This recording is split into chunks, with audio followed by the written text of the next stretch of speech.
like the old days. Ooh, One microphone staring lovingly into each other's eyes. As if we were in a 1960s audio production. Yeah, but mono sound. Mono sound. Or was 1960s before mono? When did mono audio come out? Is that the thing? I think it was after the monorail.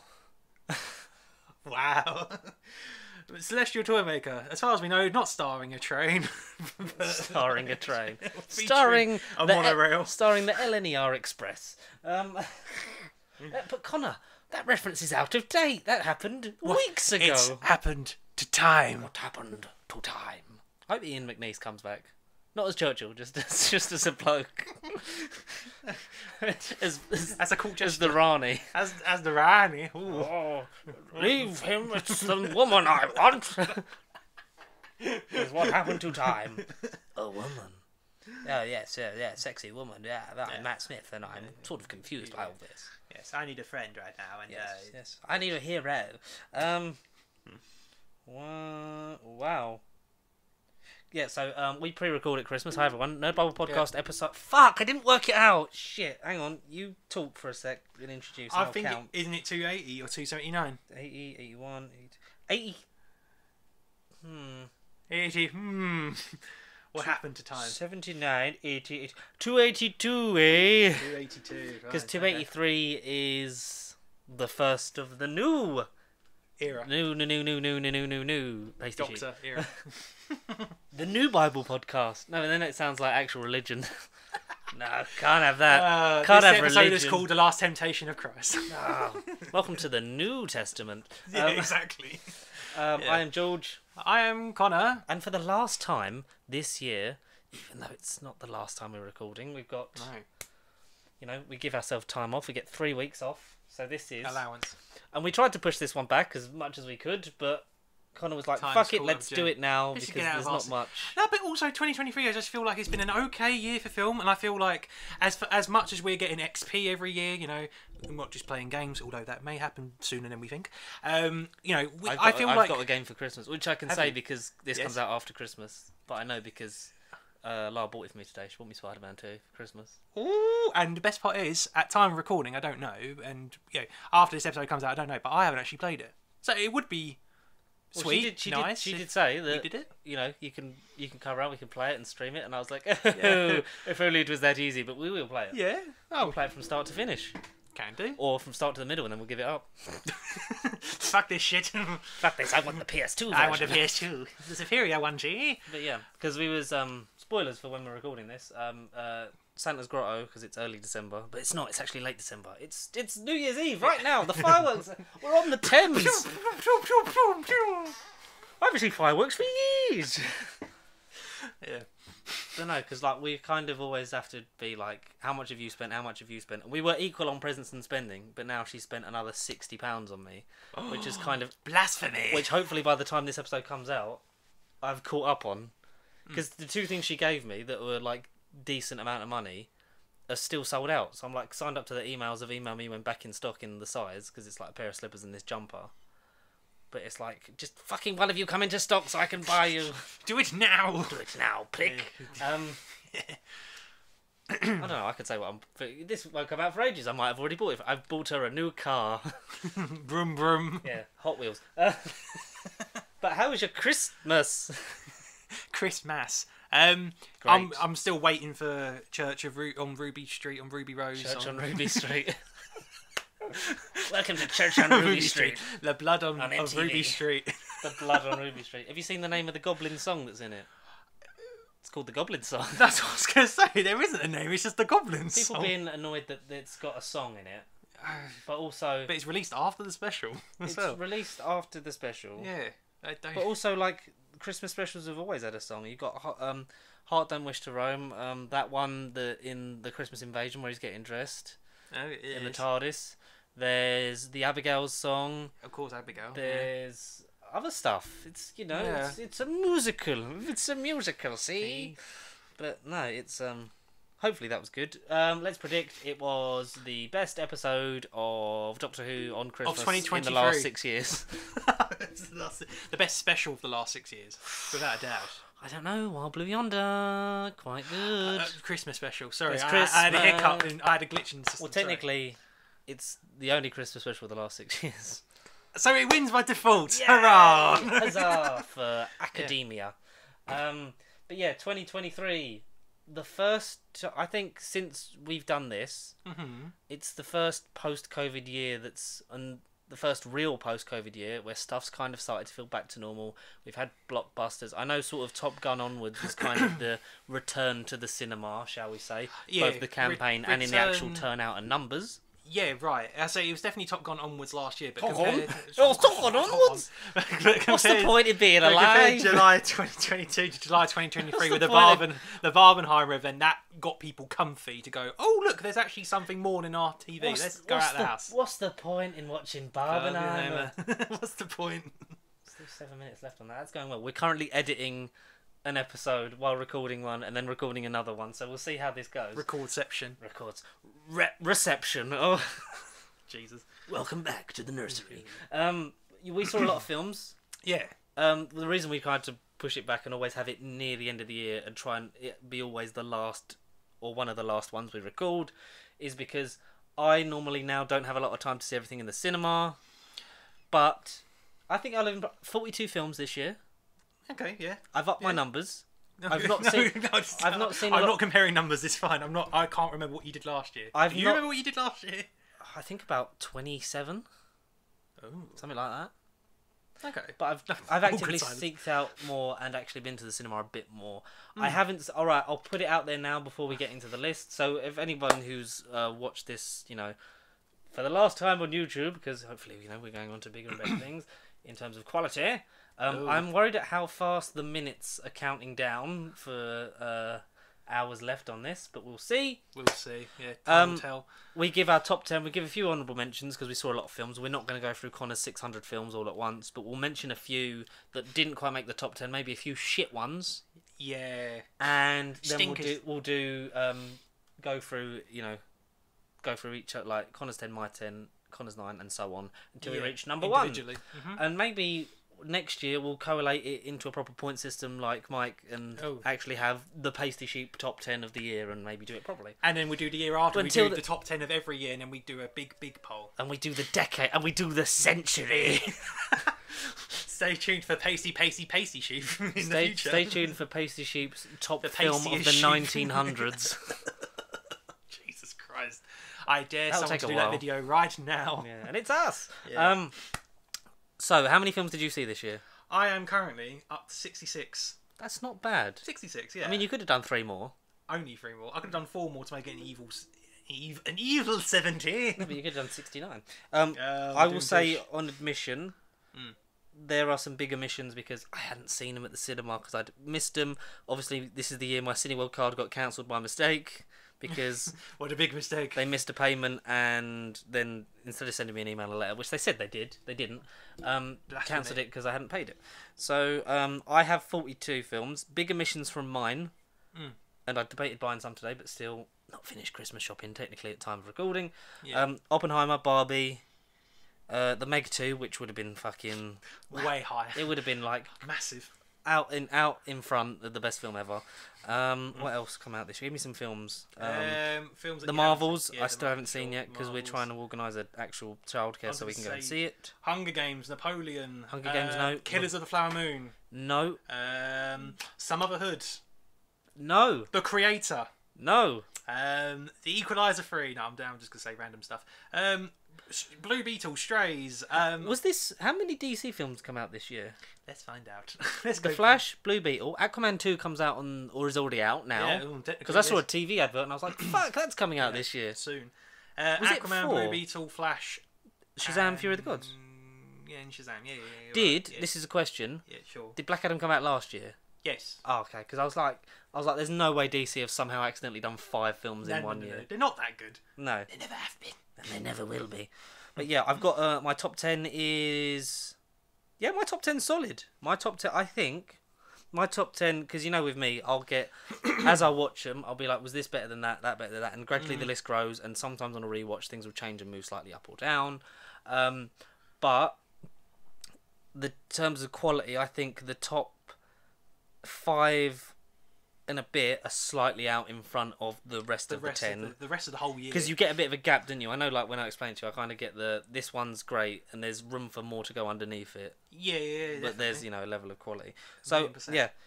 Do you want to sort of give a couple of shout outs to good or bad films? I would say my worst film of the year was, for me, Devotion was Slap Bang number 42. Oh, god damn. You weren't devoted to Jonathan Majors, weren't you? Maybe it was a sign. No. It was a sign. Maybe it was a sign. Oh dear. I'd just say his other appearance. I think no, not even in the top half. So all my Jonathan Majors films are in the bottom. No, apart from one Jonathan Majors film's in the top half. The other two are in the bottom half. Okay. They're all kind of equidistant. Yeah, they're all about. Yeah, Devotion was the bottom for me. I did watch a lot of more documentary films as well, so I've kind of counted them in there. So your likes of Stanley, KSI in Real Life. You've got more variety in your list. I've just gone for like big, dark, silly stuff. You've gone for, I mean, no offense to Disney, but you've gone Wham. for films that you've Can see it on streaming services mainly. You didn't have to get out of the house. No, yeah. You've got more variety. I've gone for more. Oh, that looks good. Let's go and see it, even if it's the same thing 20 times. But can I say? Yeah. There is one comic book movie. Oh yeah, Across the Spider-Verse didn't see either yet, okay. which is a shame. So there is one comic book movie in the top half. So in the top 21 really, because everything else, Ant-Man was Quantumania, Shazam! Fury of the Gods. And that's it, because I haven't seen any others, because I haven't seen The Flash. Flash would probably be at the bottom if I'd seen it.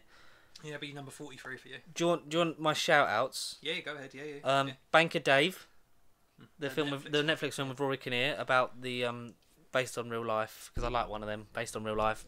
The guy Dave from Burnley, who started his own bank to lend to the people of Burnley, because the big banks were too shitty. That's a really good film, a good dramatisation. If you've also seen the Channel 4 documentary series from about 2012 that follows him, so check that out and then check the series out. But Rory Kinnear is very good, and so is the rest of the cast, who are all British cast, so it's very good. Along with that, I'd say Super Mario Brothers just missed out on the top 10, but that was a film that my son has been obsessed with. Times. Little known one I'll give, if guys want to put this on your watch list for this year, wherever the fuck we are. The Burial on Amazon Prime, starring Jamie Foxx and Tommy Lee Jones, based on a true story again. Fine. Okay. Where Jamie Foxx plays a lawyer who mainly settles like claims and stuff like that. Is brought on by a client played by Tommy Lee Jones, who there's a big funeral director's company trying to buy out his family-run funeral director's business, and he employs Jamie Lee Foxx as his lawyer. Can't give away much more than that. It's very good, and it's kind of on level with if you watched The People vs. O.J. Simpson, in terms of like it's like real life, so you get the information out of it, but some stellar performances from your two leads. One of them films that I put on Amazon Prime at about 20 to 11, and I've watched the whole thing because it just really captivated me. It's it's really good, and it was like 13th, so it was close for me. It was very good. I really enjoyed it. There's just 10 films that I think were worthy of being in list. And Poor Man's The Gentleman, Operation Fortune. If we get sequels to that, yeah. Okay. And the Disney remakes didn't really do well this year. Peter Pan and Wendy, and then Shock Horror. Haunted Mansion done better than I thought it would be.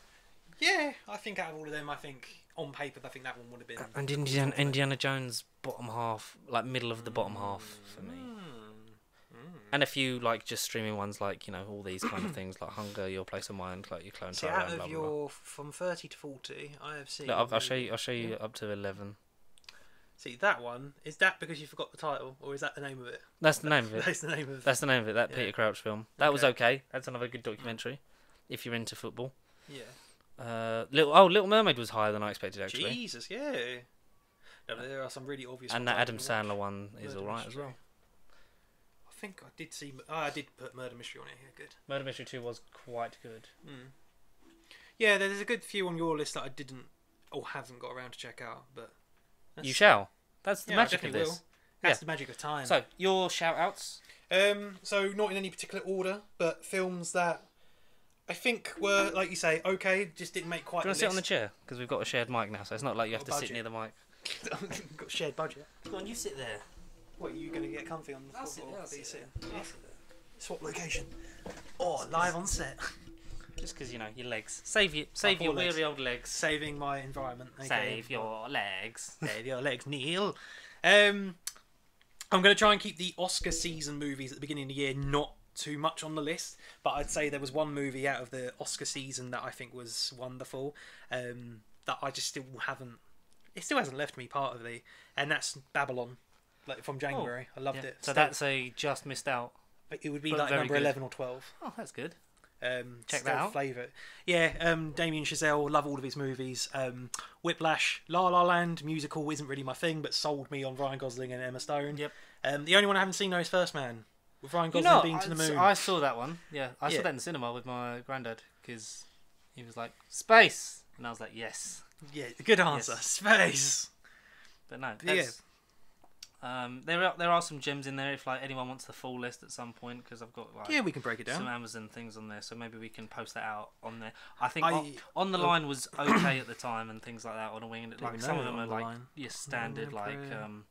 streaming films that you know aren't that great. So there's a reason they've not been Too high up. anywhere. Yeah. Uh, I think my worst movie, just looking at it, was Plane. Gerard Butler and That was on- Mike Coulter. that was on Prime. Not watched that. Was gonna. I might still give it a watch to check it out. Yeah, but maybe watch drunk. It might be better. I thought it was just the most Do you average reckon movie it's ever. worse than Devotion? Well, I can't be devoted enough to say because I've not seen it yet. Yeah. I can't. I haven't seen it. Right, should we do the top tens? Do you want to rock paper scissors? This is the new scientific for who goes first. Ready? So 1, 2, 3, go. Yeah, sure. Rock paper scissors shoot. It's fine. Good. Give me more time. Okay. So at number 10, Yes. let us know at home like what you think of our lists. If you think we're wrong, scream at us. Yeah, and let us know what your What your favourite movies films, are. Yeah.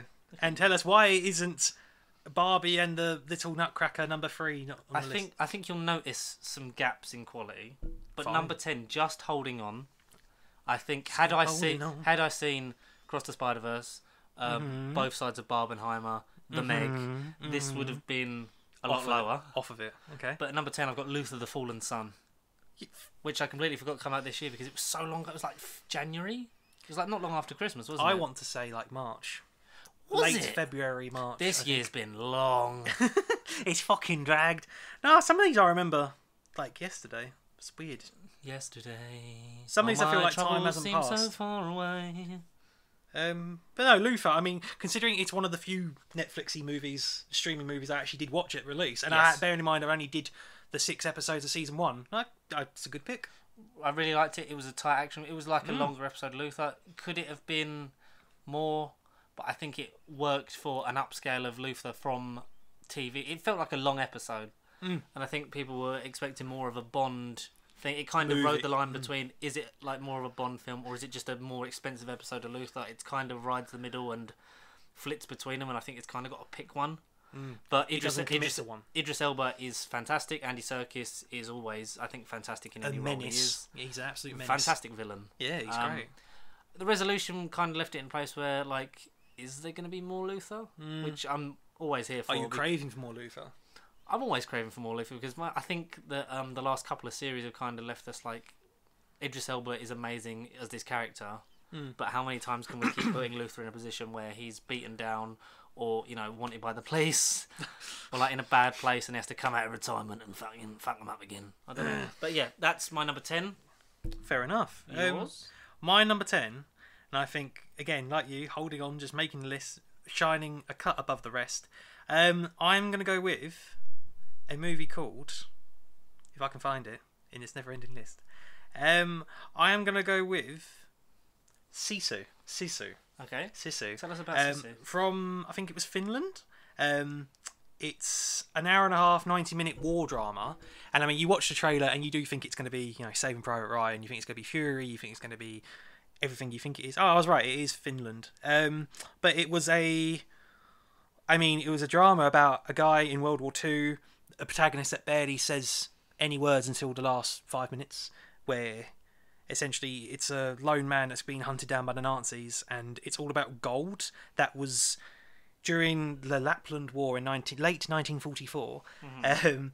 Essentially the Germans SS Waffen platoons basically threatened Norway and basically occupied the women of Norway and held them captive. It's based on a real event, and essentially it is about this guy named Atami, who I only know because I'm reading it online. The name isn't revealed. Essentially it's this Atami who is this old fucker that just wants to be left alone, kind of like John Wick in World War II. He just wants to be left alone and in peace, but then he finds out about the Nazis kidnapping the women, and of course the male does the right thing, and women rights, you don't kidnap our women without our permission, I am a hero and I say no words in this film. That's one way of describing it, probably. Okay. No, but it's a gold mine as well. But it is a, fuck these Nazis up. What would you give it? Just as a unique experience, I think I'd give it a solid 8 out of 10. I think it was, but it's a film where, like I say, he's very minimalistic. I mean, the actor, I didn't know. Jorma, I'm going to butcher his name, but Jorma Tamila, barely says any words. He won the Juicy Award for Best Actor in 1997. He's best known for playing Atami Korpi in Sisu. But I mean, you don't even know his name. It's only because I'm reading it online. Hasn't been in many things. But I just think he's just got that intensity in his eye where you just kind of want to see it through. And again, the trailers make it out to be like a more typical action movie, but it really isn't. And it's kind of like, not to describe Wild Blue Yonder, it's totally not a weird bonkers sci-fi racy film, but you just watch it and it just isn't what you expect it to be, but you're constantly engaged. And you just want to see the resolution. And in the ending, it doesn't go comedic or anything, but the way it actually wraps up in the last minute, it just left with a big smile on my face, just because it was so unexpected. I get people might look at it, it would divide some people, would just make people go, well, what was the point of the whole film? We had a character who was in my face for 90 minutes and barely said any words, apart from when it was involving the gold, so to speak. But it was just a unique film that hasn't left me, and I would watch it again just because of how unique of a war film it was, yet it weren't really a war film. So, I don't know, if I've sold you on that, Sisu, I think it is pronounced Sisu. But yeah, Sisu, it's a unique war film. Go and see Sisu. Yeah. Cool. All right, fix that. Sorry. Okay, number 9 is a sequel. Ooh. So I think it's a third movie. Oh. One of the what we call very high quality, trilogy of films that aren't your superhero franchise, normal franchise movies. Right. The Michael B. Jordan directed Creed 3. I did enjoy that. It's the it was a bit higher, but I think it kind of settled a couple of places below the two above it, and I really dug this film. It's like I say, the trilogy as a whole, I think I've really enjoyed. We're getting a fourth one, again directed by Michael B. Jordan. And an animated series of some sort, or some series? And some anime thing as well. Anime, because he's a fan of anime. He loves anime. Yeah. I really dug this. I really liked it. I think the fighting was, on point as always. It's obviously got that weird hangover that there's no mention or, optical fucking vision look at Rocky, completely nothing at all, like he's been erased from existence. But other than that, blipped. We'll see if that affects it, if they come back to that with the fourth one, or if he links into Rocky 7 whenever that eventually comes out. But no, I had a good time with it. It was tight, it was well directed, well acted. I think the script could have maybe it's not the strongest out of the three for me. I think 2 is still miles above that, and it probably is the weakest in terms of story. Because I think the whole arc he goes through in the first 2 is really good and really strong and gets us to a good place. And Michael B. Jordan with his shirt off, go watch it. Sold. Oh, Sold. I'd say they're probably 7 out of 10s. Those 2. So, okay, yeah. 7, higher 7 maybe, creeping up towards the 8s. We're creeping up towards the 8s. What would you have given Sisu? No, I said an 8. I think an 8. Just because of uniqueness. Whether it holds up in a rewatch, I don't know. But I just think going into cinema, not knowing if I was again, if it weren't the good night for me or I weren't in the right mental state, it was one that I could have easily gone and saved it for another time. But the fact that I obviously committed, I enjoyed it, and wanted to know more about it. And all right, you might get to the payoff and think, was that it? But different, unique, different style of filmmaking. So I personally got a lot more from it that I didn't expect. Yeah. So for me, it was an 8. It was an 8. But whether it will hold, I don't know. But it stayed with me. But my number 9, I always sort of decide on the spot as if this isn't pre-scripted. I mean, of course this is scripted. I'm going to go with a rom-com, but not just any rom-com. I'm going to go with a throwback to someone known as Katniss Everdeen. No, it's nothing Hunger Games related. Although that may come up on the list. Who knows? You cheeky songbird and snake you. Maybe one day on this channel we'll talk about your ballads. But no, there's no hard feelings between me and you, isn't there, George? There's no hard feelings. No. Oh, is that no hard feelings? Yeah, that was good. That was a bit lower down on mine. Yeah. Okay, cool. Yeah. Talk to us No about hard that, feelings. because that was a movie where we saw all of Jennifer Lawrence's vagina, and then she got kicked in it. Yeah. Is that why it's there? No, it wasn't. It felt like a throwback to the earlier zeros, the earlier 2000s style of rom-coms. I felt like, I mean, not that I'm an expert on the genre, not that I've seen every single rom-com available, but I feel like the veins of like 40-Year-Old Virgin. I still have yet to see fucking American Pie, even though that's Wow. late 90s. That's a stretch that's goal. That's late 90s. I'm trying to think of fucking. I say I haven't seen a lot of early zero comedies. I can't even fucking think of them on the spot. It reminded me of better rom-coms I've seen. Whether you're talking about the last 10 years, the last 20 years, my mind's gone blank. But out of all of the so-called popular rom-coms, according to Google, just no hard feelings. It surprised There was me. no hard feelings. I loved the lead character, the male, whose name again name escapes me. Neil. His name ain't Neil. Female. His name ain't Neil. Nigel. Nigel. Is it Nigel? No, it weren't Nigel. Oh. Percy. I mean, sorry to anyone named Percy, but I wouldn't remembered. Percy Becker. Oh my god. Percy Becker. Like Boris Becker. But Perseus. But Matthew Broderick is his dad. Yes. Jesus. Matthew Broderick. He killed a man. He did kill a man. Yeah.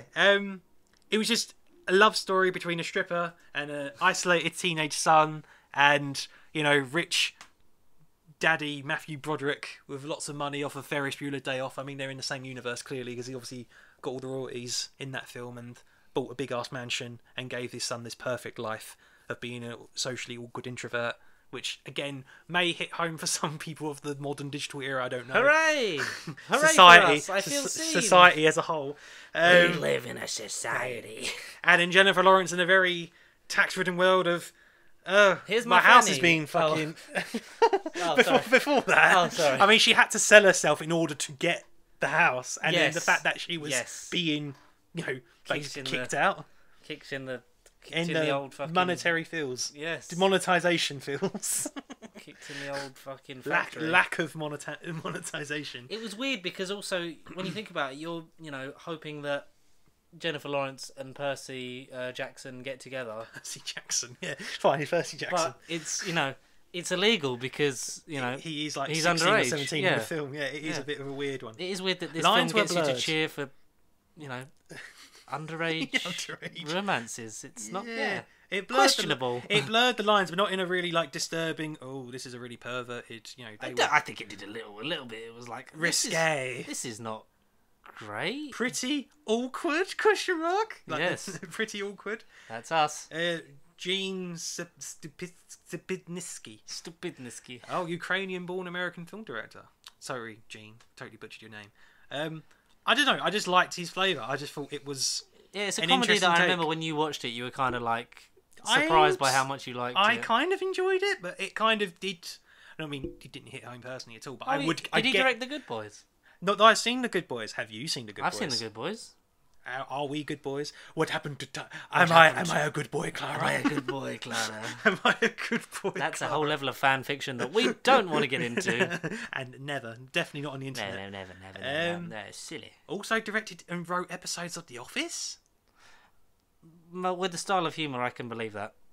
I get that. So that was, what would you have given No Hard Feelings?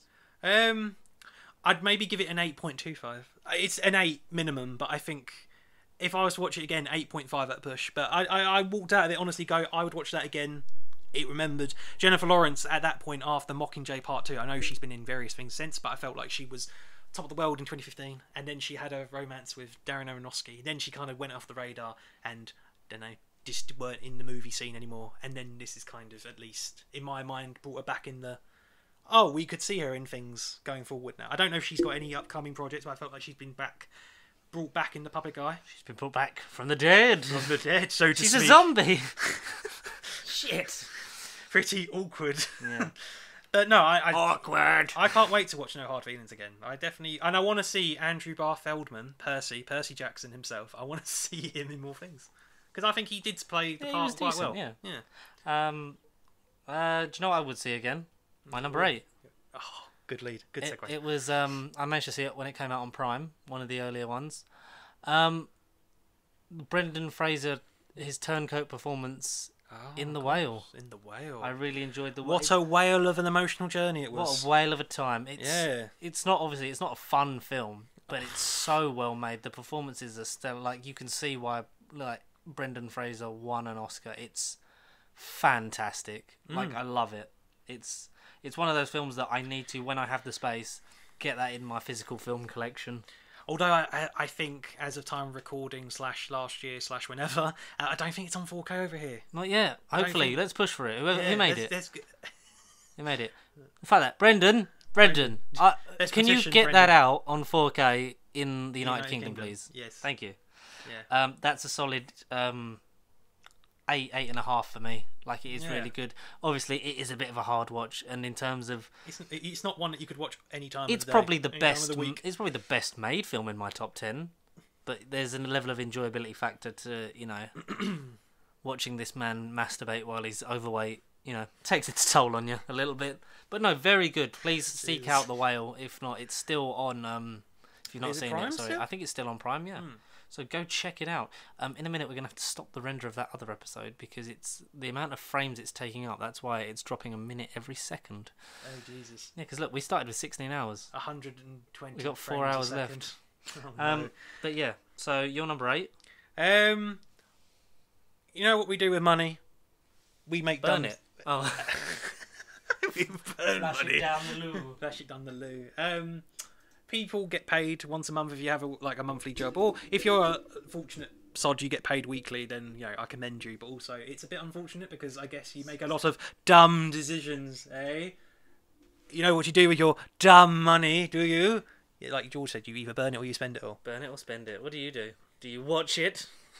I did. I watched Dumb Money with the Riddler. And Paul Dano. What? Paul Dano. That was he comes to the cinema with you? Paul Dano. Yeah, in person. Yes, I was at the premiere. Connor, shall we go and watch my movie? Heart under money, I'm rich.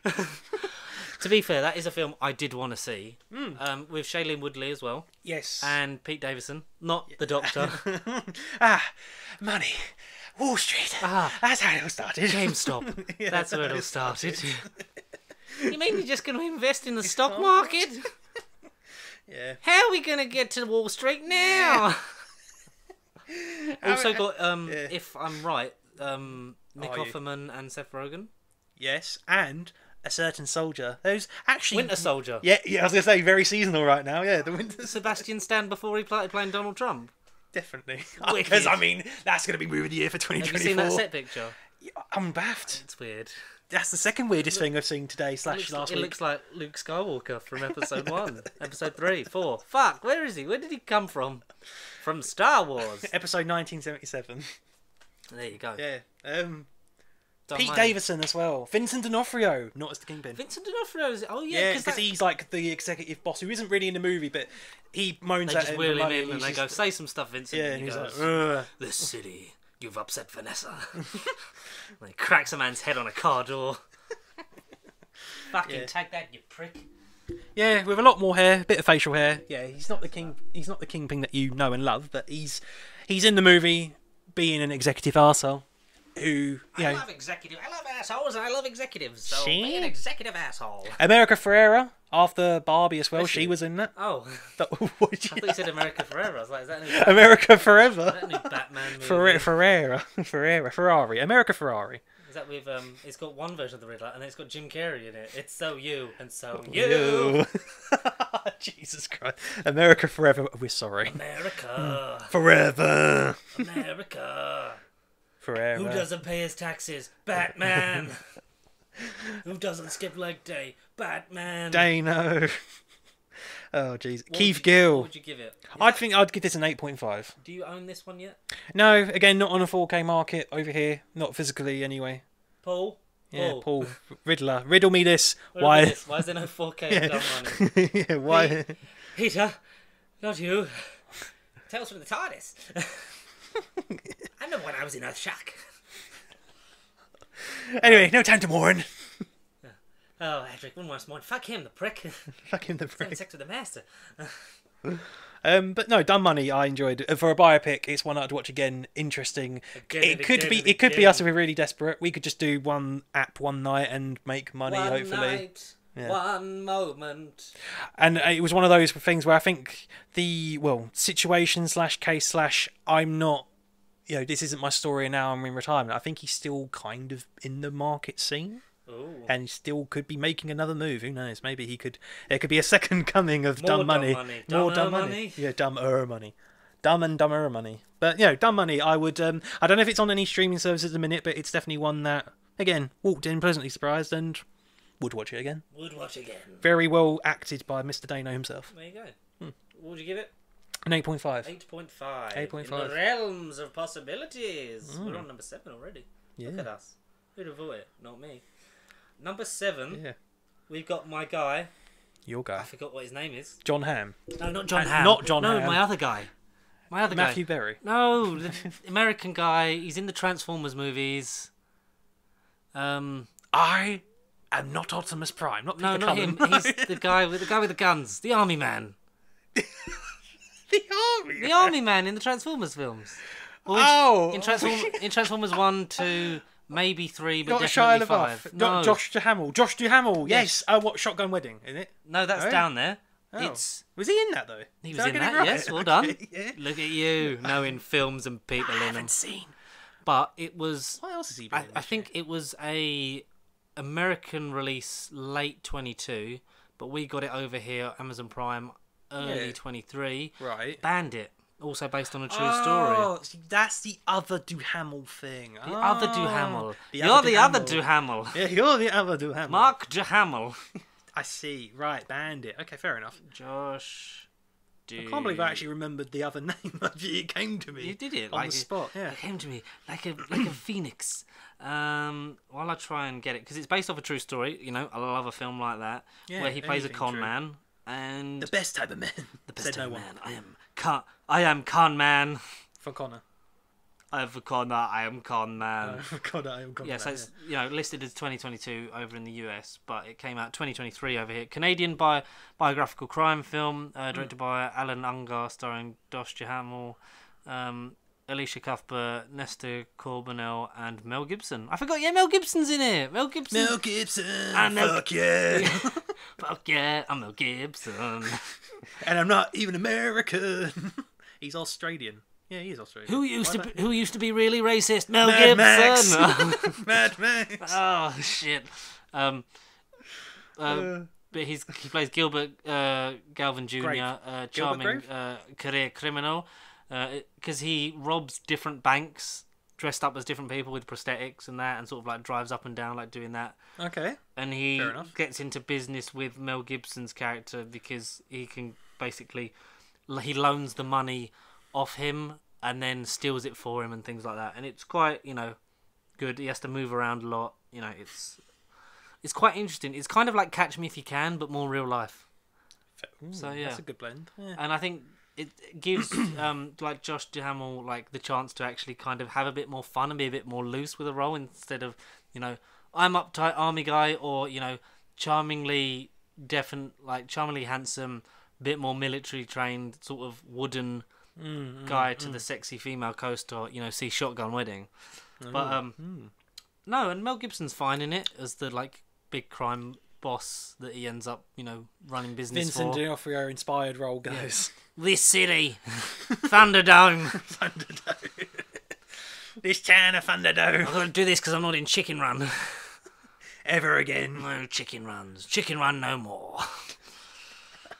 But no, that was one that I really enjoyed, and that was kind of top for a while until I saw some of my other films. So that's a solid 8.5, 9 for me. Bandit at my number 7. We're pretty even with the numbers as well. Yes. We've gone 2 for 8. It's 2 for 8, roughly 8.5, and then what? Are we going to have 4 9-star films? I'm a high because I've definitely got 2 10 out of 10s, possibly 3.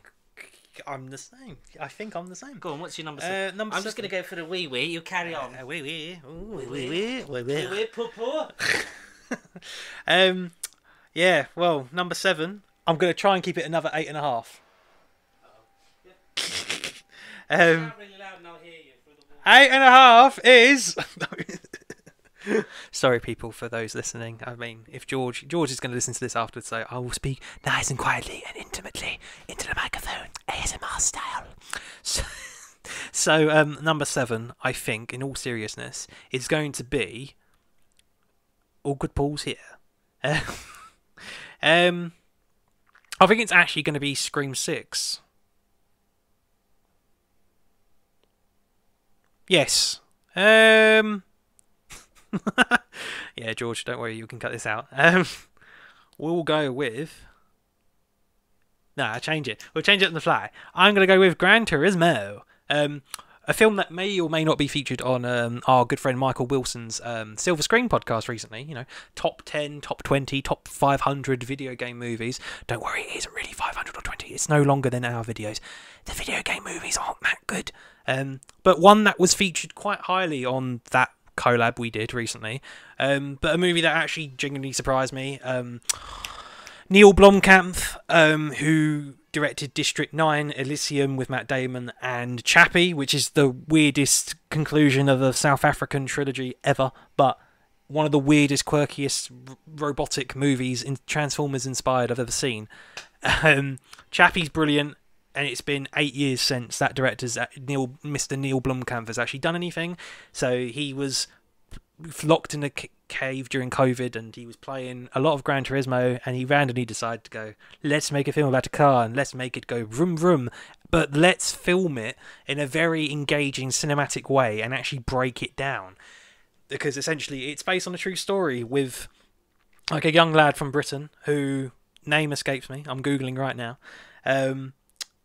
Essentially he wins this tournament and he got an opportunity to partner with, I can't think of the fucking brand. Which brand was it? Can't think of... Nissan, yes. So he won this like sort of Gran Turismo gaming tournament, and he got partnered to drive with Nissan to drive an actual car in the Grand Prix for that year. I mean, I can't think of the even year. Jan Mardenborough. I mean, as I've said the name of the character, George has walked back on the set. Did you hear the name I said? Did you hear anything I said in there? Jam. Jam. Yeah, I'm talking about Wild Blue Yonder. Wild Jam Yonder. Wild Blue Jam. Wild Jan Mardenborough Wonder. From Wales. I totally got it wrong. I said it was London, but it's from Welsh. So what was your film? Number 7. Yeah. You're not guessing. I'm explaining it, but... Go on then. No, Gran Turismo. Gran Turismo. Oh! Yeah, I said it may have featured on... I didn't see. Yeah, but I said it may have featured on Michael Wilson's podcast recently, Silver Screen. Check it out. There ain't that many good video game movies, but Gran Turismo surprised a lot of us on that video. And it's one that I didn't forget. I really wanted to see. And I just loved and adored the way it was filmed, and because considering it just could have been man in car, brum brum, but it was a lot more than that. Very good man in car impression. And it shied away from the harsh realities of it as well, and how it ultimately affects people in and outside of the laps, so to speak, outside the races. And it didn't, and I don't think they even sort of altered anything, like the way, without spoiling the movie, there was a certain crash that happens in the movie, and I thought, some of it's got to be dramatised and sort of tweaked to make the film more, moving and engaging, but it turns out said scene and said accident wasn't scripted. Like, that's kind of the way it all went down. So it was one that I was actually very impressed, and again, not a lot of the story was tweaked for the screen, which I thought was very brave. David Harbour is brilliant as Mr. Salter, Jack Salter, basically the mechanic and his boss. Again, David Harbour, good as a sheriff, good as a boss, very good authoritarian figure.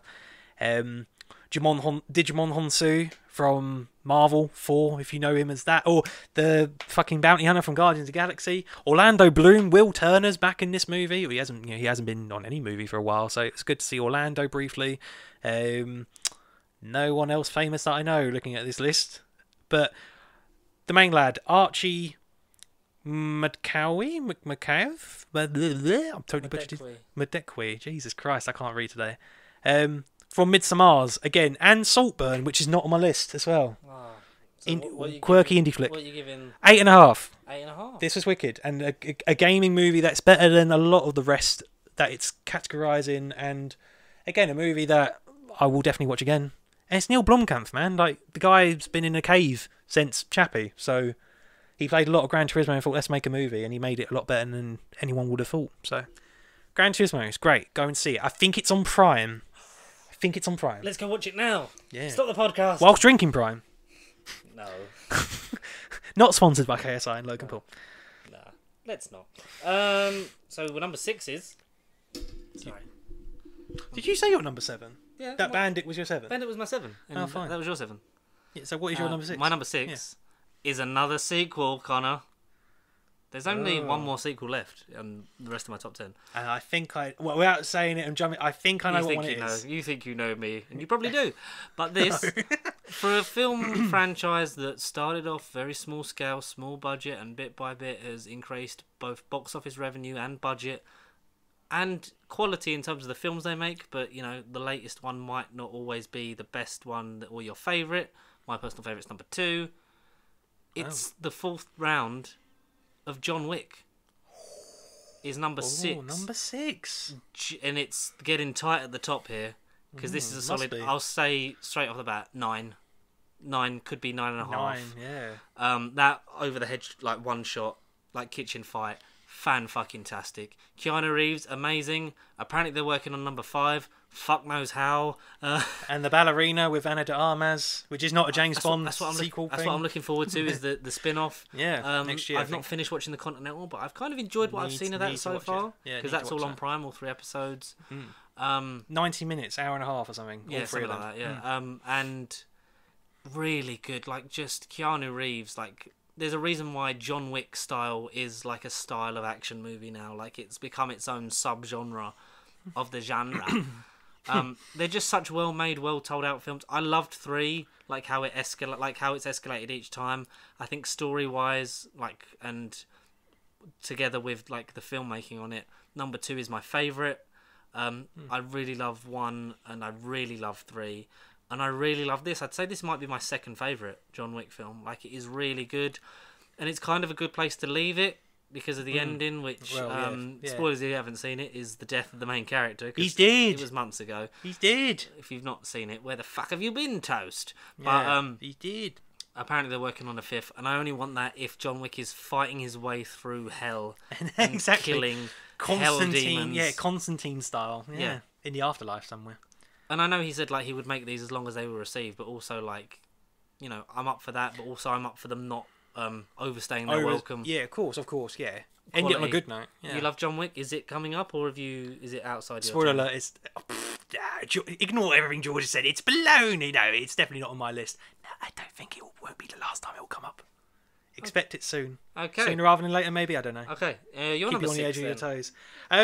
So I could have gone with 2 franchises that, again, I weren't into necessarily, but I've seen both installments this year, and I thought both of them were pretty good. Well, better than I thought, and they've kind of turned me around on them. But I'm Haunted Mansion. No.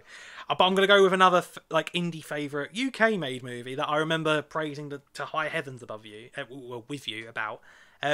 No one would have seen. I've seen nothing but great love for it, and I'm going to go talk about The Society That Is Polite, The Polite Society. Oh, okay. Directed by a former Doctor Who Season 12 director, so it does kind of tie in what happened to time. Directed by Nida Manzoor, who went on to direct 2 Season 12 episodes, and they're going to escape me until I get them up. She did Yeah, Nikola Tesla's Night of Terror and Amazing. Fugitive of the Jejune. 2 very good episodes. Arguably 2 of the better episodes of that season. Yep. And I think Polite Society, yeah, it was her first feature-length film. Priya Kansara and Ritu Arya are the main 2 Indian leads. And essentially, it's like every good rom-com movie, because rom-com is secretly my favourite genre of movie. It takes that rom-com formula of, arranged marriages, and you think, they're going to get together, and of course they're going to meet, not like each other, and they realise the 2 people love each other, and happy endings. Well, I mean, whether they were high or drunk, or just the boardroom was a very vibrant room that day, they took that formula, rinsed it, put it in a shepherd's pie, and put it in the oven, and almost burnt it. And it just completely changed the movie as to what it should have been. Like what I described was basically the stereotypical: this is what it's going to be, this is how it's going to end and it start. Pleasantly surprised you.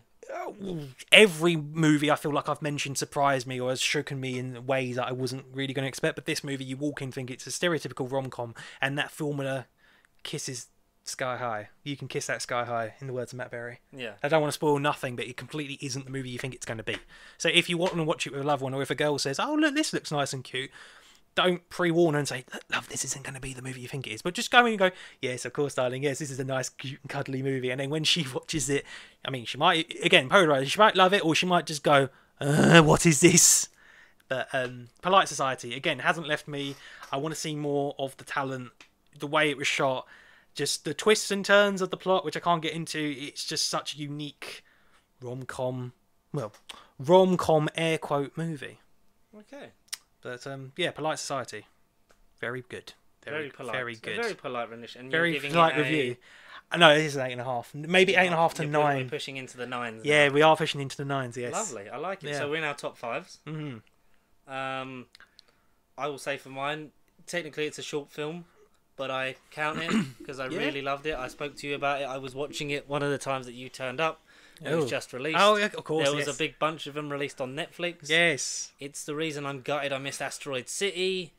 It's Yeah, I'm the Wes gutted. Anderson film, The Wonderful Story of Henry Sugar, starring Benedict Cumberbatch. And the wonderful story of 45 minutes done on a streaming service, and again, Very good. constantly engaged the whole time. Out of the 4, Mm. it's my favourite one because it's the longest. It feels like, it could have gone on longer. Definitely Obviously, could have, it's based off of A Wonderful Story of Henry Sugar and other such short stories by Roald Dahl. Ralph Fiennes as Roald Dahl. Benedict Cumberbatch as Henry Sugar. We've got what's Ben his name? Kingsley. Dev Patel is in it. Ben Yeah. Kingsley's in it. Yeah. And And there's another guy Rupert in it. Friend. Is it Rupert Friend? Because Yeah. Rupert Friend's in.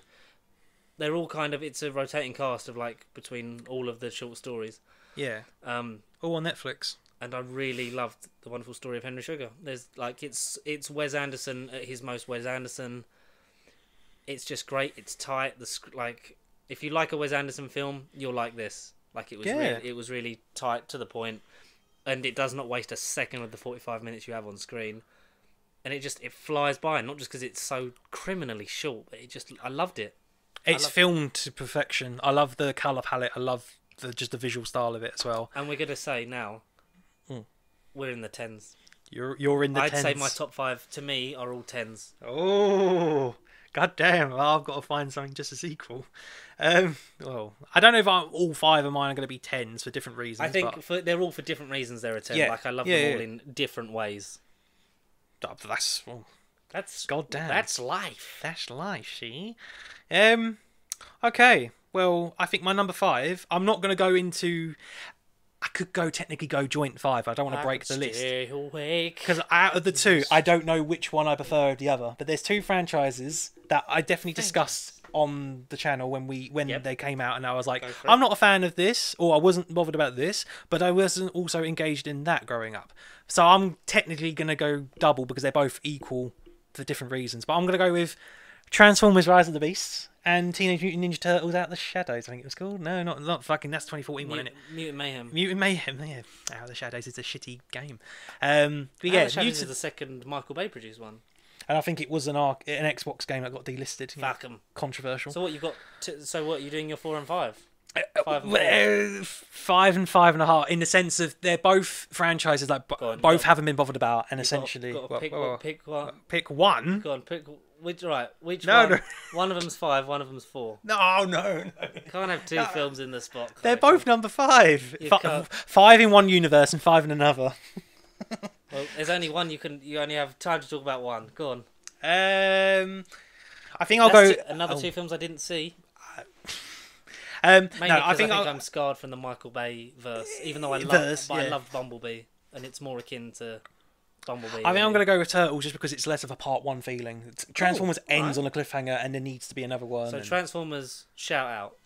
Shout out 5.5, 5 and 2/5. Yeah, they're both equal for you, but if in you the sense of one of them, gun to your head, gun to your balls. Teenage Mutant Ninja Turtles, definitely across the Spider-Verse, inspired in terms of visual animation, but it's just a beautiful, cel-shaded Telltale palette, but done artistically. You know, no offense, William Hartnell, but you know, you should watch a bit of 4 CGI Turtles. He's going to find that quite hard. Sorry, well, even Mr. Herndl will find that quite hard as well. Yes, David Bradley, mate. You might be able to do it. Yeah, yes, there's a little bit of time. Yes, a little bit longer. Be a bit quicker. Be a bit quicker. Why does he sound like a 10th Planet Simon? I am David Bradley. I was in Game of Thrones. And I was also in Harry Potter. Well enough and time. As Argus Field. With Bill Potts. Jam. Jam. But yeah, no, I think just Teenage Mutant Ninja Turtles. Because it was something new, something different. Love the voice cast. Ice Cube. Teenagers. John Cena. Actual unknown teenagers playing the Teenage Turtles. What a world we live in. What a time to be alive. And it's Seth Rogen produced. And you know he kind of throws his whole heart and soul into everything he produces. Whether it be Preacher, whether it be this, whether it be... What's that other thing he does? Oh, there's something else that he produces. Oh, it's going to come to me and I'm going to I've forgotten it. Bang your head. Yep. Bang my head against my balls. That's a weird song. Okay. What TV or film he produces? It might be TV or film. It's something that he produces. Not Gen V. Gen V. That might be it. Is it actually Gen V? Is he V? part of the boys? Gen V is part of the boys. What, no, like is he part of the production for the boys? Diabolical. The Boys presents. Yeah, the boys. Diabolical. Yeah, he does the boys. He does the boys. Preacher. He did 2 episodes. Black Monday, Future Man. What recent films? Recent films. Oh Jesus. Dumpster Diving, Banana Towns. Writer, producer. Superbad, Green Hornet. I don't know. It must be like the boys. Cobweb, a horror film. He actually was on that. And Joyride. Damn, Joyride. I kind of forgot Joyride. It's on the list, but I forgot about Joyride. There you go. That's another secret rom-com film that should have been higher on the list. Hello, secret rom-com here. Yeah. But yeah, so you know that something with it. Wait, no, go down to coming soon. Go down. Yeah, okay. What we got? We got soon. Invincible. Darkwing Duck. He's doing Darkwing Duck. Yeah, fuck it. Sign me up for anything Seth Rogen does. As long as he's not working with James Franco. Sausage Party as well, Foodtopia. Yeah. Oh. More penis-based humour. But anyway, yeah, good shout out for Mutant Ninja Turtles. Yeah, because teenage. Definitely teenage. So what are you giving it? Just excellent task. 8.5. 8.5. Yeah. We're pushing. We're so close to a 9. I can tell. Another 10 out of 10 for me. In a different way, is the highest rated animated film on here. It's the Disney Pixar jaunt Elemental. Okay. Really, really dug Elemental. Of the new wave of Pixar films, like post, the golden age of Toy Story through to, I'd argue, Toy Story 3. You know, it's been a bit sort of up and down, try something new, the odd sequel here and there. But, it's also because of the director who also directed The Good Dinosaur, Peter Son. It's made me reappreciate The Good Dinosaur because, again, my son loves this film, loves The Good Dinosaur, loves most Pixar films, but you got to sort of, find your niche with him. He's a kind of tough critic. If he doesn't stay, stand in front of the telly, then you've done something wrong. But Elemental's great. It's a good voice cast. It's not like an out and out like here's Tom Holland and Chris Pratt. We're pushing for stars, but it's a very good voice cast. And the story is basically an allegory for immigration, because the fire people come from Fireland. They speak a different language and they form their own sort of community. And it's, you know, fire and water don't mix, and it's, you know, he draws on his personal experience from like his father opening a shop when they come over from Korea to America, and the sort of community and family and friends that they sort of, you know, created that little community in. And the fact that I think his wife's American, so it's kind of like it draws on that and their relationship, and like, you know, fire and water falling in love, even though they shouldn't in society's eyes. But it proves to you, like, it doesn't matter who you love or who you are, you can be whoever you want to be, and it's, you know, it's great. And it's one of those ones that doesn't definitely try and make you cry like Up, but you kind of get a bit teary at the resolution at the end, and it's quite good. And it's a lot of fun, and the animation style is great, the way they do the effects of air, water, fire, and earth. Like, it's fantastic. The Four Elements. Yes, because Legend of Aang it's style. Element City, so you've got the water people, the fire people. But there's no asteroids. There's no Wes Anderson animated Disney crossover in Not the yet. future. No, Not yet. ever. Maybe. Damn. Imagine him doing a Disney movie. Imagine doing a Pixar movie. I'm Yeah. fucking here for it. But yeah, Elemental is another 10 out of 10 for me, because it's hard to separate all these and distinguish them. Yeah, it is getting hard as we go up the list and even Yeah, think about it. That's me number But 4. Cocker. What Yeah. about you? damn straight. I'm gonna go with a movie that again doesn't. I'm gonna go away from the. I went into it thinking it's gonna be subgenre and it surprised me, but it was just another It's a genre. sci-fi movie that I've been waiting a long time from this director. It's a certain Rogue One movie inspired. It's directed by Gareth Edwards, the director of Rogue One. Rogue 2. Yeah, Rogue 2, the creator's Electric story. Boogaloo. The creator story. The creator. Yeah, the creator. I remember you saying about this. John David Washington, Gemma Chan. Is it actual Gareth Edwards, or is Yeah, it no, the guy that it's- redirected the reshoots of Rogue One and apparently saved the movie? Like, there's a kettle boiling. NDA signed, can't disclose that information. The Garfield movie. Is he in that? Garfield. No. Gareth Edwards, as far as I was aware, did Rogue One and made it what it He was. did, but it's claiming ruined that it. the reshoots that were done by another. But who is the other? I don't know, but apparently he's So the creator and the other coming soon. coming soon. But yeah, you like the creator. Why? How? What score? This is The end. a 9.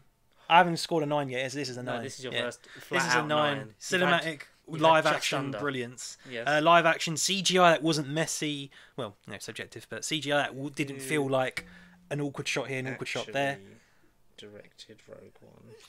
That is life's big question. It was just an original sci-fi movie that was definitely inspired by Terminator. I can't. Again, I've gone blank when I think of big speeches, but essentially, a movie that's been nominated for every special effects and science fiction category, as it should be by right. Post-futuristic war, nukes have gone off. Society. What happens to society? It got what it fucking deserves. Humans and robots can't collab. I mean, shock horror. Again, humans versus machines, very Terminator inspired, and essentially, the remnants of the US government in the future are hunting down this weapon. That's basically meant just got have the power to end the war, and this weapon is known as the Creator, and it's the form of a young child. Okay. And it's essentially, what do humans do with this child, not timeless as other franchises could imply, but with this child, what do you do with life? Do you utilize it to destroy everything and to, end all conflict and become the dictators, or do you try to, or do you Shoot this kid. or do you look at that life and try to mold it and reshape it into something bigger? Yes, I could do it. Yeah, do I have the right? Like, it's very Tom Baker, Genesis of Do I have the Daleks. rights to this movie? Yeah, it's very much that. Come along, Joe. I need to find out if I got the film and television rights. But I think it is like 2.5 hour movie that again doesn't waste any time, like Wes Anderson. Makes you feel all the emotions. Again, it's a morally ambiguous movie as well, because you can argue for both They're calls the as to who best. is right and who isn't. We love morally ambiguity. Yeah, but if there was more, brilliant. There was less, not so great. Excellent. No, I think if this is a one and done movie, excellent. This deserves to sort of stand and rest on its high coattails. Leave it in a place where there could be more. Potentially. That's good. Potentially. I like that. There could be a universe around it. But there could be no universes. There could be the Or beginning. loads of universes all stacked up against each other. There could be the creations, Oh, maybe. potentially. But no, the No, it leaves it creator in a was pla- yeah, excellent. okay. Yeah, it was excellent. I loved it. cool. And it's a movie, And- live action was I'm going to watch loads. And better than the other sci-fi possible franchise created, which was Rogue One. whatever that fucking Zack Snyder one was with the fake lightsabers. Oh, Rebel Moon. Rebel Moon, yeah. Oh, Does that come out this year? that's like, by the time of recording, out today. Well, I don't know if Hooray! it's Merry today, but- Christmas. New That's Year. very end of December, early Jan, I think. All right. Part 1, Part 2. Oh, So we'll have to analyse that next year. fuck For next that. year's list. Oh my godness. But no. Tony Gilroy, the creator of Andor, directed the reshoots of Rogue One. He is definitely not involved in this one. There you go. He's not involved in the creator, no. But if But he makes a Tony- very similar film called the Boss Guy. the boss guy. The Boss Guy. The boss baby, now the boss guy. Yeah, maybe. So that's a 9 for you. That is a 9. Solid 9 or 9, close to 9.5. Close to 9.5, 9.25 technically, but Right, he's an that's cool. excellent live action movie. Right. My number Yeah. 3. Yeah. Saw it on Prime. Uh-huh. I Based on think a, it's on Prime, sorry. based on a true story. Yeah. You know, I love those. It's based off a famous athlete. Not KSI. Not KSI, no. Stars Matt Damon. Stars Ben Affleck. Ah. It's Air. Nike Air. Air. I really loved Air. Or is it on Prime night? Air courting a champion, like courting, as in like getting. Cause it's Oh, is that about- what the title of it is on Prime? Courting a Champion? Yeah, Air Oh. courting a champion. Ah, okay. Or courting a legend, something like that. Yeah. Because it's how Nike were not good in the basketball market in terms of their shoes created because they were behind Adidas and someone else. Oh, it weren't. I think I've seen it. I'm trying to think with you. It weren't Adidas and Nike. It was Adidas and. Because it was Adidas because the Germans, and then there was Yeah. another one. Was it Converse? Could have been. I think Converse were mentioned. Yes. It's about how Yeah. they tried to sign Michael Jordan, not Michael B. Jordan, the basketball legend Michael Jordan, The OG Jordan. Yeah. who, because of that deal and the creation of the Air Jordans, brought about Nike being one of the most influential Commercially and successful brands commercially successful worldwide, yeah. brands for not just basketball but for sports worldwide. Yeah. Because they were on the downward slope. It's also got what's her name? Viola Davis as his as mother. not Michael B. Jordan, as Michael Jordan's mother. Yeah. Yeah. Chris Tucker. Jason Bateman, that's the Jason other one. fucking Bateman. Jason with his long Bateman's hair. great in get him in more films, but yeah, that for me was a genuine surprise and was top for a while, a good long while until I saw the 2 films above it. It's a real fun time. It's cut to perfection. Yes, there's probably not 100% historically accurate because they have to dramatise for a story to occur. See. Yeah. But I had a lot of fun with it, and it's Ben Affleck directed, and we've not had a fun Affleck movie since before he was Batman. So that was Argo. Who stole the fun movies? Batman. Who directed Air? Batman. Well, he's not Batman anymore. It was Batman, but yeah, watch Air. I implore you all because for a much different reason, it's a 10 out of 10 for me. Loved it. Had a lot of fun with it. Would like to own it. Definitely. I think again. It's my founder. It's the founder for 2023. the founder. It will probably The founder. be in my top 10 to 15 of films of all time. What? Bloody Like, hell, is it I in need that to watch gap? this tonight. In that, like in the 10 to 15. I think it's the best biopic this year. I think that's. Oh, easily- 100%. It's easily the best. It's why it's that high. It's fucking Yeah. amazing. But there's 2 films I think were even more amazing. But my top 5 are all completely different films, and I all think they're 10 out of 10s, and I love them all. So, your number 3. Since a certain director has gone back in the days of the podcast, I mean, I won't turn this into a history lesson. What'd you do? Shoot him? Since he was gone, Sex Education. you don't know where I am going. I think I know where you're going. Could I be wrong? But He's Chris wearing Pratt a isn't thong. gone. Something about a spell and breaking it. Oh, Guardians 3. Since you've been gone. Guardians of the Galaxy Volume 3. Yeah, okay. The yeah. round out for the James Gunn version of this universe before he goes to DC. And the movie that we helped save 5 years Yes. ago. Because, again, when we started... 5 years ago, no everyone- more. everyone Guardians lost. no more. 5 years ago, we all lost. We all lost. But I feel But like that ends today. we did have a spell. And I want to say the best comic book movie. And I mean, sorry, Spider-Man, you're so close. But it all depends on the next part. The best comic book movie this year. It depends on the next part. 100%. But, yeah. I'm glad we we finally got the end of this version of Guardians. This is on my list still to come, so I will elaborate on it a bit more. I completely 100% agree with what you're saying. Yes. But I also say that it was kind of, because it was one of the first big news stories that broke while doing this podcast. For it was, James Gunn was fired. It didn't look like it was happening for a while. Ever. Potentially if not ever. Yeah. And then for it to finally come out 5 years later, it kind of felt a bit, I don't know about you, but it kind of felt a bit big, this one. It kind of felt like a film that we were kind of linked to spiritually. We are. We are linked. Not just the IP rights, but we are. About it, not just our, disdain for Disney, like dropping him drop of a hat. But thankfully we got the Suicide Squad out of it. And we look like to be having a fun DC universe going forward. Fingers bloody crossed. Yeah. And I think it's nice that we finally got to complete that vision. We got to complete what is, for my money, up there with one of the best MCU trilogies, not just comic book movie, and possibly comic book movie trilogies ever in general, and possibly trilogies in general, because each film is fantastic.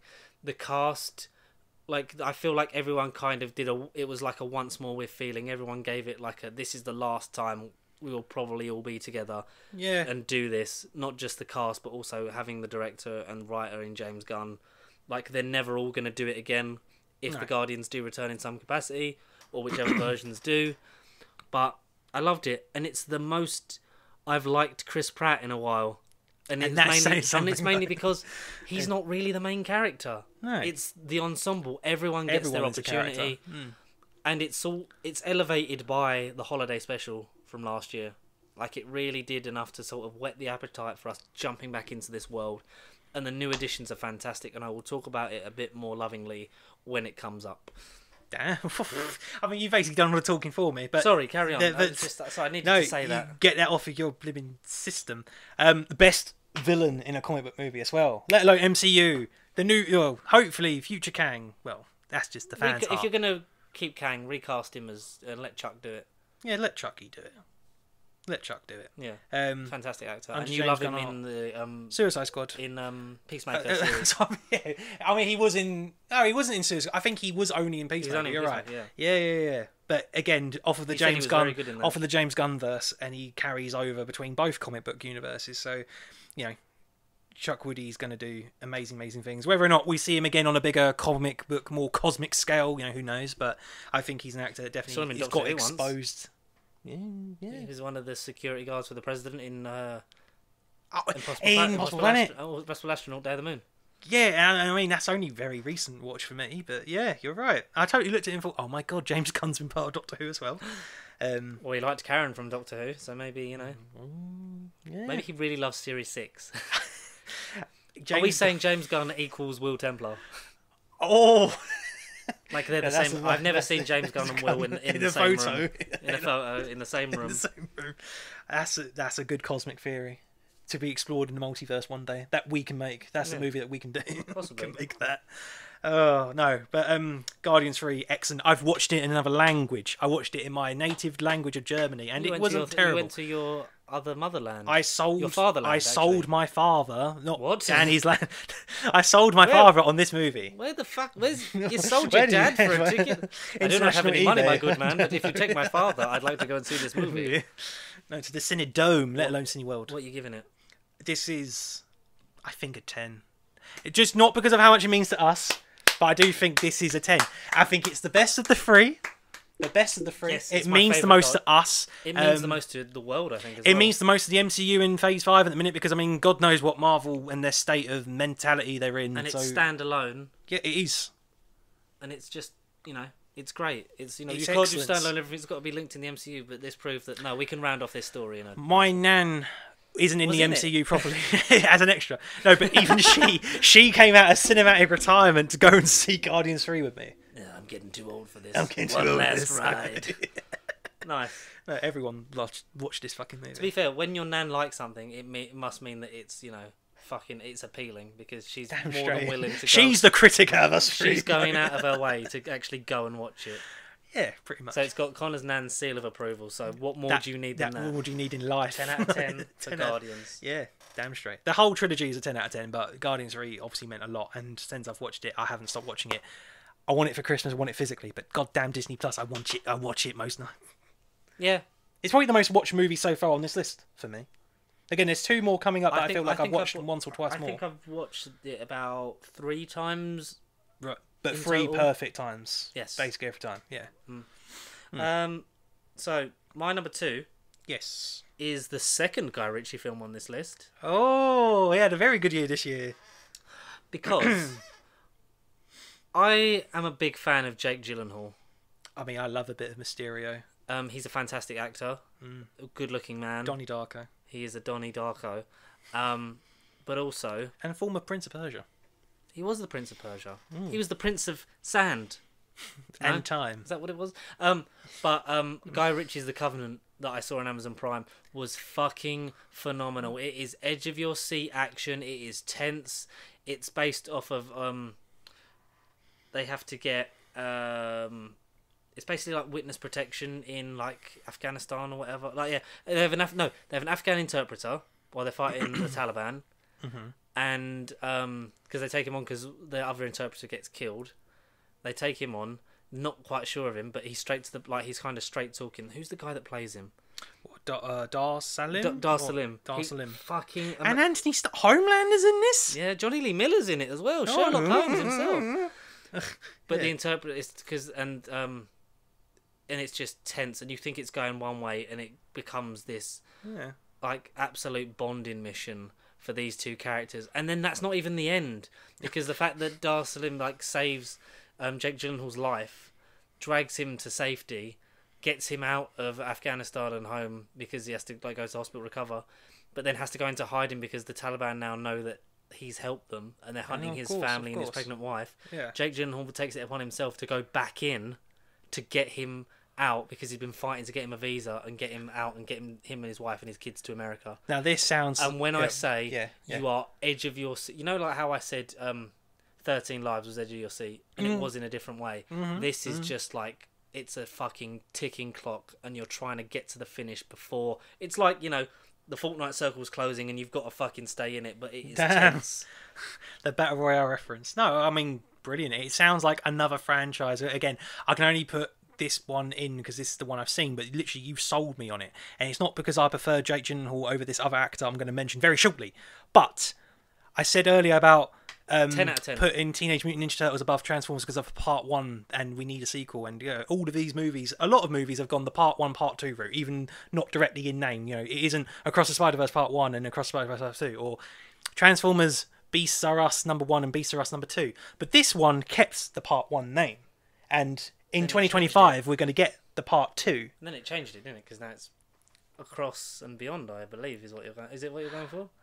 No, I'm going for a shorter man, and his name is Tom Cruise.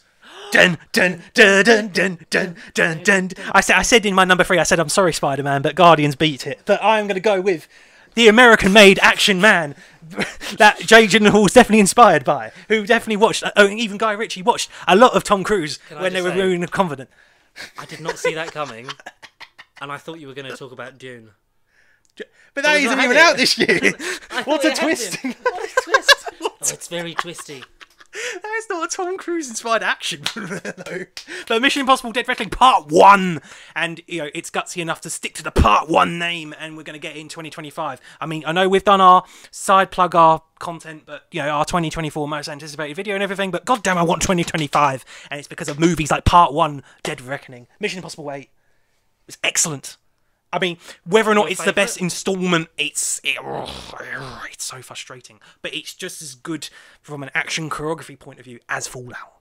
But then I loved Ghost Protocol also. So I think it's in the Holy Trinity. I think it's between Ghost Protocol, Fallout, and then this one. Depending on how Part 2 goes, it could be better or it could move Part 1 up or down. But as far as this year goes, and I mean, I know this is my number 2, and I need to cover the cinematic event known as Barbenheimer. Will it even be my number 1? I don't know. I'm not trying to give too much away. But this movie, this should have been Barbenheimer's Possibles, and this should have been the 3rd movie in that event, because this was excellent. And this got a drop off, unfortunately, in the box office because they brought it out just before Oppenheimer. Just before Oppenheimer, that event, which is really unfortunate because I mean, it just from the sounds of it and what you told me before when you watched it, like it should have got a lot more like love and mainstream recognition. love. Yeah, no, but It's one of the reasons I did want to see it. And if I did you're want to see it if you're a in, fan of Mission Impossible, you won't be disappointed in it. Not just because of its bigger, wider. It's not like a one that does fan service and universal references. Oh my god, it's all connecting now, 8 films in, but it does it in a very clever way. There's definitely nice homages and flashbacks to stuff that, again, you wouldn't never have thought in any humanity and reality would have been brought up again. But it all comes along in a very neat package in this first half. And I think for a movie that's half a story, it definitely has a beginning, middle, and end feeling. You don't get to the end of this movie and think, shit, I really want to watch and resolve this epic plot point tomorrow. I can wait till next year, but the fact we've got to wait till 2025 is a crime. It's a sacrilege. I'd rather delay every Marvel movie and get Mission Impossible out next year if it was up to me and, you know, movie budgeting and release dates. But Tom, you can carefully rest and look after your fragile stunt man SpaceX Elon Musk body, because you're definitely going to go into space for Mission Impossible 10 or whatever movie you're going to do in space in the future. But damn straight, if Mission Impossible Dead Reckoning 2 is kind of the swan song to the character even Hunter's articles and things suggest, then this has kicked it off in a very, very fucking epic way. So it frustrated me because everything you said about the confidence sounds like, from an action point of view, the rival to part 1 of Mission Impossible, but it's only the one I've seen. So out of the two, I had to go with Tom Cruise and his short man and fucking never-ending running stunts that he always does in every movie. But I don't know, Mission Impossible, man, it fucking gasses me up thinking about it. Cool, so we're on to our number ones. Yeah, I A lot mean, of films, but for me, it's the one you talked about earlier. My favourite film of the year. And because of the emotional weight of it, everything we've been through talking about it previously, and the conclusion to this epic trilogy, and these people's lives, these characters, the people that play them, you know, we might never see this version again. Ooh. And the dog days are over. And I wept like a little child.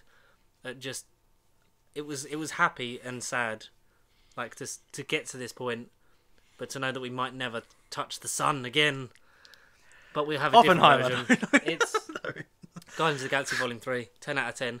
For a while I knew that it went top, and I was like, this is going to be hard to beat purely on enjoyment factor. I know high quality of films that I've got slightly below it in terms of the rest of the top 10. Like, are better made films than that. There are better written films than this, probably. But none are as well written, as well directed, and as fun to watch, and as heartwarming and heartbreaking and loving and funny and sad and joyous and melancholy. It's just all of these things, and one of the best conclusions to a trilogy we've had, not just in the MCU, but I think in all of comic book films. And it can go up there with some of the best trilogies of all time. I think it can be in the conversation. It's not going to, you know, topple, you know, your Godfathers and Terminators and Aliens and other such, but it can be amongst that, because to get this level of dedication and detail and satisfaction from a 3-part story while it existing in this other world, but all we cared about was these characters, and they turned Z-listers into household character names and got some of the best people on earth to play them, minus Chris Pratt, but and one of the best one of the best auteurs at the moment in cinema in terms of a writer-director in James Gunn, a man that builds the world from scratch around him and has done in all the other, like, you know, he will do that again in Superman Legacy. He did that in the Suicide Squad. I can't wait to see where he goes next, and I'm glad we got this the way it was intended. Finally, yeah. 10 out of 10. Best film of the year for me, Guardians of the Galaxy. Well, Volume 3.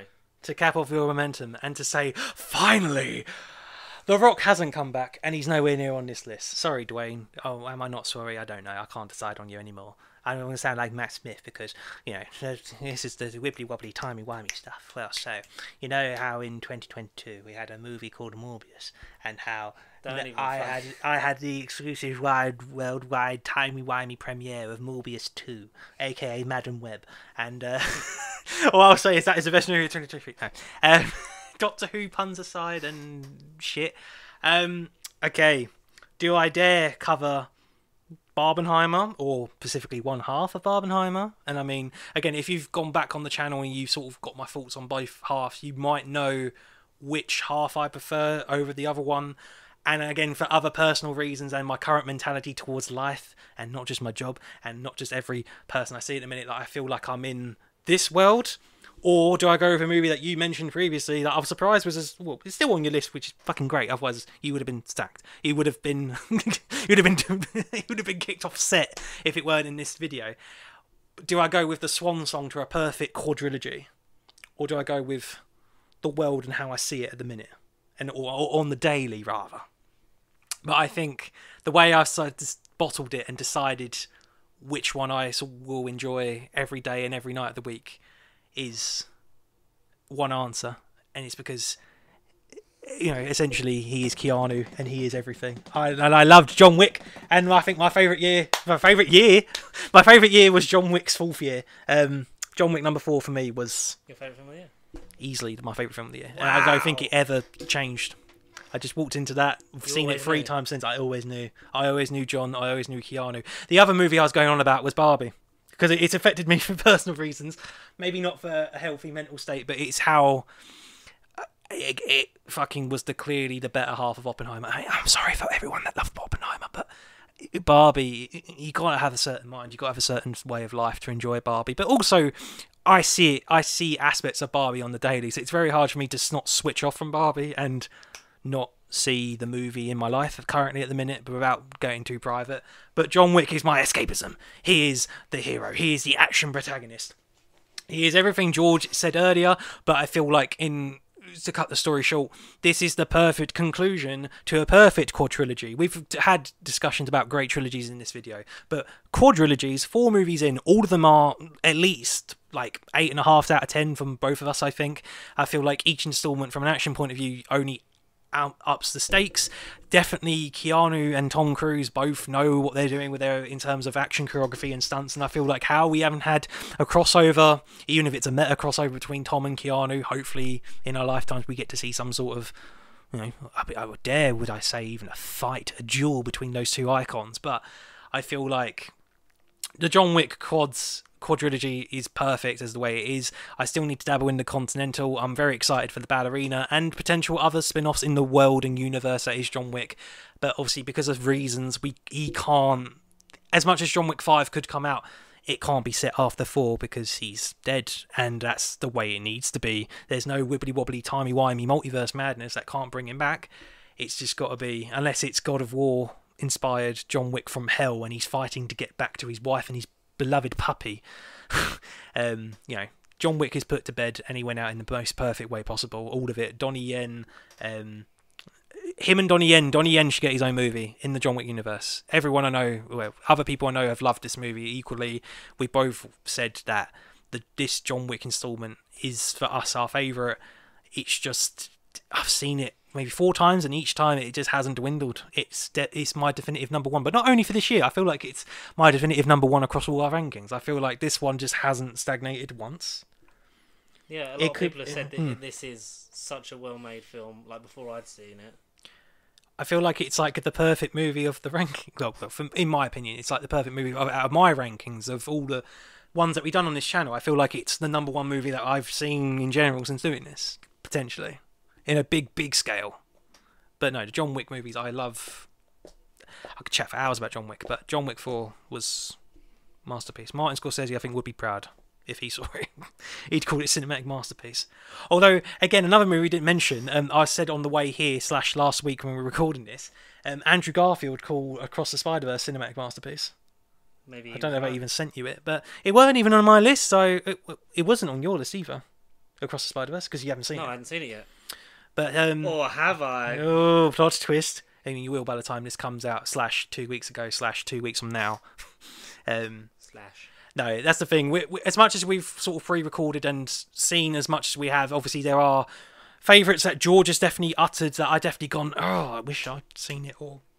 Again, I think George has gone for a more, like, variety in flavour. I feel like I've not gone for the same movies. I've tried to go for not just foreign stuff, but I feel like I've gone for gems that I know people didn't watch in the cinema. I'm not just comparing it to my screenings, but I feel like no one's seen them in general. Films diverse range between the both of us this year. I feel like we've got diverse movies. Yeah, a good range, and covers multiple genres. The only thing we didn't go into was horrors, but I don't feel like there was any standout ones. maybe a horror comedy called The Blackening if I was to really go into honourable mentions. But I think some good lists. There's our damn top good list. 10 list of films Yeah. for 2023. What was your guys' favourite films? Yeah, what absolute crime did we not mention that you're going to be mad at us for Yeah. not talking about in Are you depth? mad that Barbenheimer wasn't mentioned at all? Are you gutted that Blue Beetle wasn't on the list? It's one I wanted to see, and by all accounts, one of the better DC movies this year that Yeah. unfortunately happened during the strike, so no one could talk No about one it. could talk about it, no. But what are you looking forward to in 2024? Drop us your lists. Whose list do you kind of agree with, kind of not agree with? We will see you guys in 2024 for more movies, and we'll do it all over again. Damn straight. And then we're going to cry and regret and wish we had 2025 sooner, because that's currently where all the good release dates are at. Especially GTA 6. Exactly.